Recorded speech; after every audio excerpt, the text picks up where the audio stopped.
श्री गणेशाय नमः। कैसे और कब रखें निर्जला एकादशी व्रत। नमस्कार मित्रों, मैं पंडित शिवा गौड एक बार फिर आप सभी के सम्मुख प्रस्तुत हूँ निर्जला एकादशी की जानकारी लेकर। आप सभी से निवेदन है कि वीडियो को शांतिपूर्वक ध्यान से पूरा सुने और ज़्यादा से ज़्यादा शेयर और सब्सक्राइब करें ताकि बाकी अन्य लोगों को भी निर्जला एकादशी की जानकारी पहुंच सके। तो एक बार फिर नमस्कार आप सभी को। स्वस्थ रहिए, मस्त रहिए, आनंदित रहिए।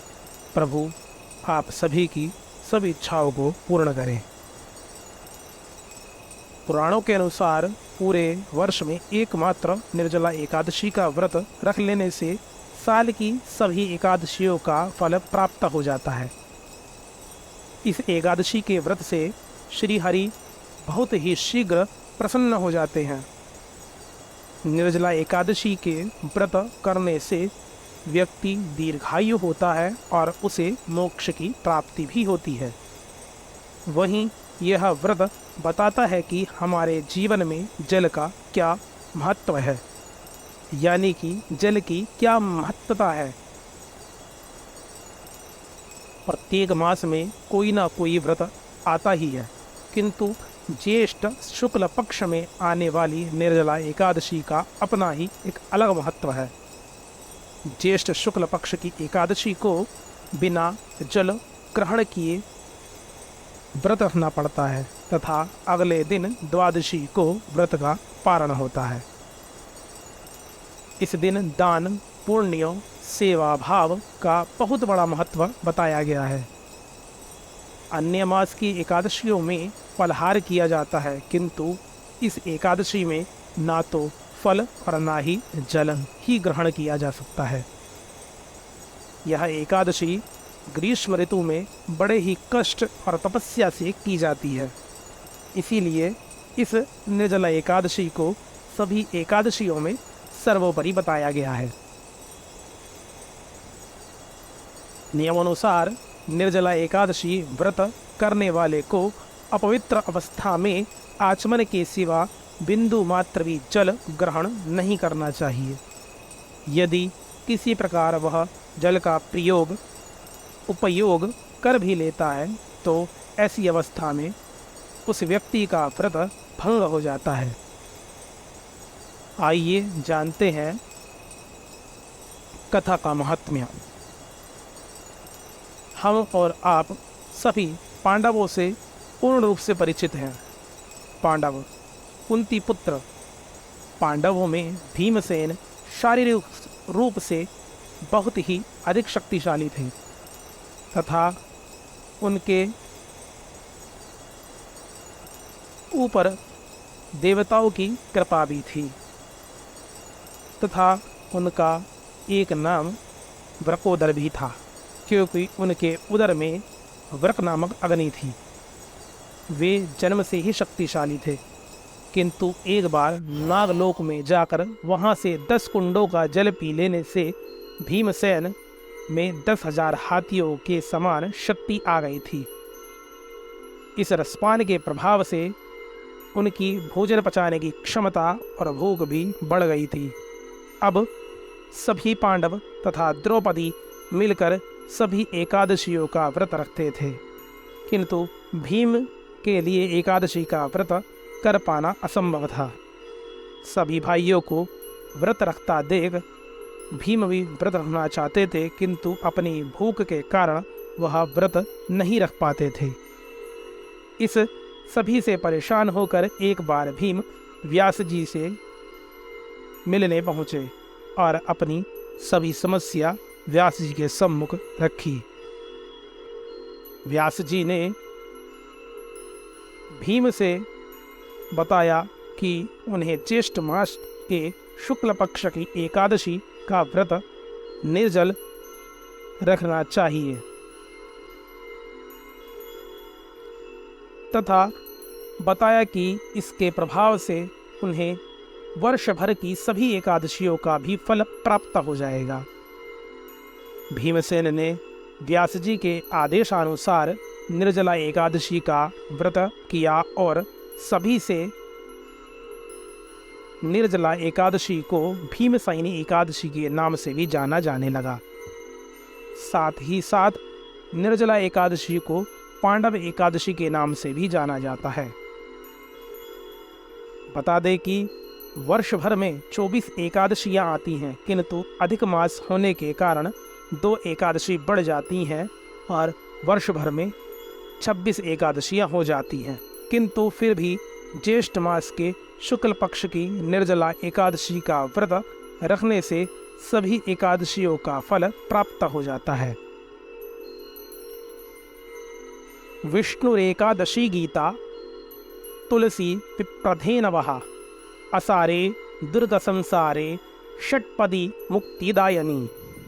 अर्थ: भगवान श्री हरि का पूजन करें, एकादशी का व्रत रखें, गीता का पाठ करें और सुने, तुलसी की सेवा करें और पूजन करें, ब्राह्मण का सम्मान करें, गाय की सेवा करें और उनकी रक्षा करें। किस प्रकार करें व्रत?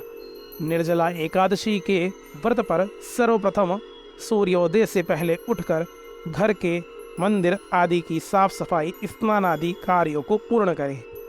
उसके पश्चात पीले वस्त्र ग्रहण करें और मंदिर या पूजा स्थल पर जाकर व्रत और पूजन का संकल्प लें। व्रत के दौरान भगवान श्री हरि को पीले चंदन, पीले वस्त्र, पीले फल, पीले फूल, पीली मिठाइयाँ आदि अर्पित करते हुए श्री हरि का पूजन करें। शास्त्रों के अनुसार निर्जला एकादशी व्रत में सूर्योदय से लेकर दूसरे दिन सूर्य उदय तक जल का त्याग करना चाहिए तथा अगले दिन सूर्योदय में व्रत का पारण करने पश्चात ही जल ग्रहण करना चाहिए। कब करें निर्जला एकादशी का व्रत?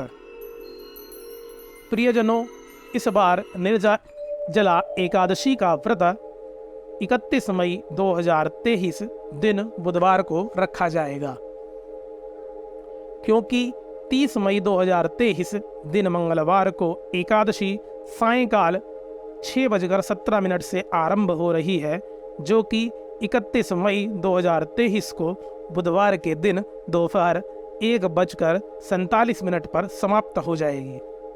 इसी कारण से एकादशी का व्रत 31 मई को रखा जाएगा, क्योंकि सनातन धर्म में समय की गणना सूर्योदय के अनुसार की जाती है और वैसे भी दशमी युक्त एकादशी का व्रत नहीं करना चाहिए। हम सभी वैष्णव संप्रदाय से हैं और हमें सदैव द्वादशी युक्त एकादशी का ही व्रत करना चाहिए, जो कि 31 मई को है। इसके बाद अगले दिन 1 जून को प्रातः काल 5:50 से 7:50 तक पारण करना अति उत्तम है। आइए जानते हैं किस प्रकार करना चाहिए एकादशी व्रत। सबसे पहले एकादशी के दिन पूर्व ही शाम को आपके आसपास भक्ति का संचार होना चाहिए। कहने का तात्पर्य है, एकादशी से एक दिन पूर्व ही सायंकाल में आप सभी को हरि भजन पूजन इत्यादि में अपना समय व्यतीत करना चाहिए। दूसरा, जो भाई बहन व्रत रखे वह ध्यान रखे कि उस दिन किसी भी पेड़ या पौधे की पत्ते पत्तियों को ना तोड़ें। तीसरा, एकादशी के व्रत पर गौ माता को घर में रखा बासा भोजन ना दें। जो फलहार आप अपने लिए बना रहे हैं उसी का भोग गौ माता को भी लगाएं। यह सिर्फ एकादशी के व्रत के लिए ही नहीं है, अपितु आप कोई भी व्रत रखें इस बात का विशेष ध्यान रखें। आगे बढ़ते हैं। व्रत के दिन चुगलखोरों से दूर रहें। कहने का तात्पर्य है, व्रत के दिन आपको ऐसे व्यक्तियों से दूर रहना है जो कि निंदा चुगली इत्यादि कार्य करते हैं। किंतु ध्यान रखें, आपको भी किसी की निंदा चुगली इत्यादि नहीं करनी है। और अगर आपने गलती से किसी की निंदा सुन ली है या कर दी है तो तभी जाकर सूर्य नारायण के दर्शन करें और उनकी परिक्रमा कर उनसे अपने इस कृत्य के लिए क्षमा याचना करें। आगे चलते हैं। व्रत के दिन जो व्यक्ति व्रत रखता है कोशिश करे कि स्वयं अपने हाथों से झाड़ू पोछा इत्यादि ना करे, क्योंकि ऐसा करने से जाने अनजाने में आपके द्वारा किसी न किसी जीव की हत्या हो सकती है और उसका पाप आप पर लग सकता है। इसलिए प्रयास करें कि व्रत के दिन व्रती स्वयं झाड़ू पोछा इत्यादि ना करे। आगे बढ़ते हैं। व्रत के दिन ज्यादा से ज्यादा भगवत भजन करें, जप करें, तप करें, ओम नमो भगवते वासुदेवाय का जाप करें, ओम नमः शिवाय का जाप करें, ओम नारायणाय नमः का जाप करें। जो भी आपको उचित लगे या जो भी आपका गुरु मंत्र हो उस मंत्र का जाप करें। कहने का तात्पर्य है कि व्रत के दिन अपने आप को भगवत भक्ति में लीन रखें, व्यस्त रखें। अब सबसे विशेष बात यह है कि जब भी एकादशी का व्रत रखें तो यह सुनिश्चित कर लें कि एकादशी दशमी युक्त है या द्वादशी युक्त, क्योंकि हम सभी को द्वादशी युक्त एकादशी का ही व्रत रखना चाहिए। वैष्णव संप्रदाय के लिए द्वादशी युक्त एकादशी का व्रत ही शास्त्रोक्त बताया गया है तथा द्वादशी में पारण बताया गया है। आइए जानते हैं एकादशी व्रत का उद्यापन किस प्रकार करें। एकादशी व्रत का उद्यापन विशेष रूप से माघ माह की शुक्ल पक्ष की एकादशी पर करें। एकादशी उद्यापन सदैव बड़ी एकादशी पर ही किया जाता है, किंतु ध्यान देने वाली बात यह है कि आपने व्रत एक एकादशी का रखा हो या पूरे वर्ष भर का। एकादशी का व्रत रखना आवश्यक है। आप जब भी एकादशी का व्रत का उद्यापन करते हैं, वो चाहे एक व्रत हो या वर्ष भर के व्रत का उद्यापन हो, जब आप व्रत रखेंगे तब भी एकादशी व्रत का आपको सदैव पूर्ण फल प्राप्त होगा। ऐसा नहीं है कि अगर आपके एक एकादशी के व्रत का उद्यापन कर दिया और उसके बाद व्रत रखा तो उसका फल आपको प्राप्त नहीं होगा। उद्यापन करने के पश्चात भी आपको एकादशी का फल प्राप्त होता रहेगा। आप उद्यापन के बाद भी जब तक एकादशी व्रत रखेंगे तब तक आपको एकादशी के व्रत का फल और प्रभाव प्राप्त होता रहेगा। अब जानते हैं कि उद्यापन किस प्रकार करें।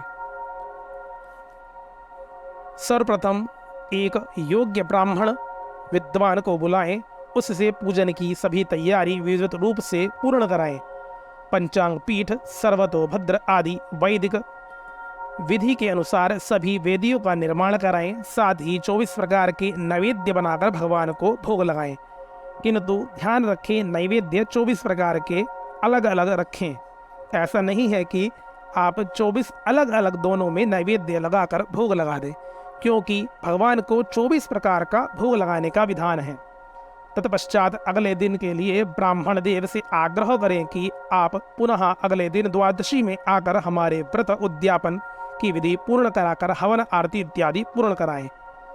इसके बाद क्षमा प्रार्थना अवश्य करें, इसके बिना आपकी पूरी पूजा बेकार है।